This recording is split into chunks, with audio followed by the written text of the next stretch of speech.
ভাই পরাটা আছে? আছে ভাই। ভাই পরাটা কত করে পিস?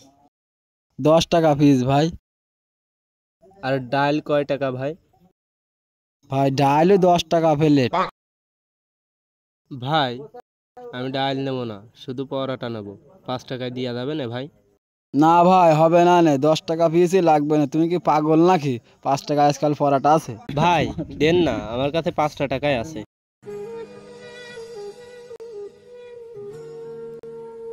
হ্যাঁ ভাই, হ্যাঁ তুমি এদিকে আসো ভাই, এদিকে আসো, এদিকে আসো।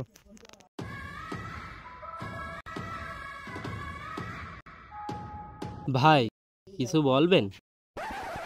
হ্যাঁ ভাই বসো, তুমি ওখানে বসো বসো।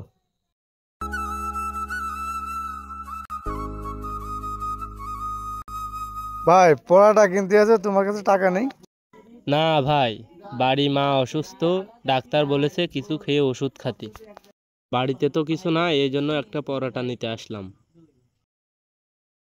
ও ভাইজান, জি ভাই বলেন। ওই পড়াটা যা আছে সব প্যাকেট করে দেন তো। ঠিক আছে ভাই, দিচ্ছি। ওই যে পড়াটা দিচ্ছে, আর এই পড়াটা নিয়ে যে আপনার মায়ের খাওয়াবেন। আর এখানে 5,000 টাকা আছে, আপনার মায়ের জন্য ওষুধ কিনে নিয়ে যাবেন, ঠিক আছে? ভাই আপনি আমাকে টাকা দিচ্ছেন কেন? বিষয় হচ্ছে ভাই, আমিও একদিন আপনার মতো ছিলাম। আমার এক বড় ভাই আমাকে টাকা দিয়েছিল ব্যবসা করার জন্য। এখন আমি আলহামদুলিল্লাহ অনেক ভালো আছি। আর আপনিও ইনশাল্লাহ একদিন সফল হবেন, মায়ের যত্ন নেবেন ভাইজান। ভাই আপনার কথা আমার সারা জীবন মনে থাকবে। ধন্যবাদ ভাই।